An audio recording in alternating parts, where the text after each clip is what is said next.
আপন মোহাম্মদ আফ্রিজি বিন আপন ২৬ বছরের এক তরুণ, যিনি জাপানে গিয়েছিলেন এক রঙিন স্বপ্ন নিয়ে। স্বপ্ন ছিল অটোমোবাইল ইঞ্জিনিয়ার হবে। বাবা মায়ের গর্ব হওয়ার কথা ছিল, কিন্তু ফিরলেন কাফনের সাদা চাদর গায়ে জড়িয়ে। যে দেশে প্রযুক্তি আর সম্ভাবনা একসাথে বাঁচে, সেই জাপানে বাংলাদেশি তরুণের দিনের পর দিন একা, নিঃসঙ্গ, অনাহারে, এমনকি পানি ছাড়া অন্ধকারে কাটতে পারে। আপনের মৃত্যু না হলে হয়তো কেউ বিশ্বাসই করতে পারত না। শেষমেশ মৃত্যুকেই তিনি বেছে নিয়েছে বেঁচে থাকার চেয়ে সহজ হিসেবে। সমস্যা শুরু হয়েছিল কলেজের বকেয়া বেতন থেকে, তারপর একে একে বন্ধ হয়ে যায় সব। আপন পড়তে গিয়েছিল জাপানে অটোমোবাইল ইঞ্জিনিয়ারিংয়ে, কিন্তু জাপানি প্রতিবেশীদের কাছ থেকে জানা গেল সে বেশ কিছুদিন ধরে ঘরের থেকে বের হয়নি।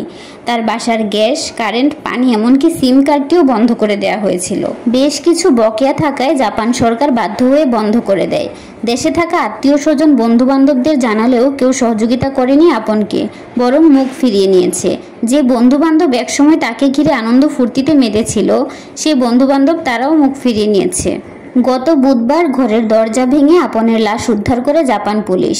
খাবারের অভাবে তার মৃত্যু হয়েছে। মৃত্যুর পরে পোস্টমর্টেম করে জানা গেল তার দেহের মাত্র 10 কেজি ওজন অবশিষ্ট ছিল।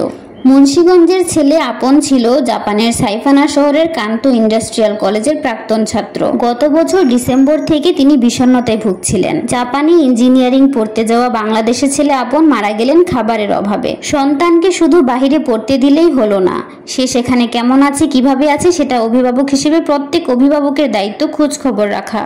খাদ্যের আশায় সে দিন গুনত, কিন্তু একটু খাবার জুটল না তার কপালে।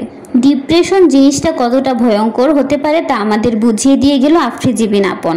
বিদেশে উচ্চশিক্ষা নিতে গিয়ে কারো এভাবে একা থাকা উচিত নয়। সাথে 2-3 জন বন্ধু বান্ধব থাকলে হয়তো এরকম একটা ঘটনা ঘটতে পারতো না। অনেকে মনে করে যে একা থাকবে, ঝামেলা থাকবে না, বাস। কিন্তু এটাই যে পরে একটা ভয়ঙ্কর রূপ ধারণ করতে পারে সেটা কেউ কল্পনাও করতে পারবে না। তাই সবার কাছেই অনুরোধ রইল, কেউ একা থাকার অভ্যাস করিয়েন না।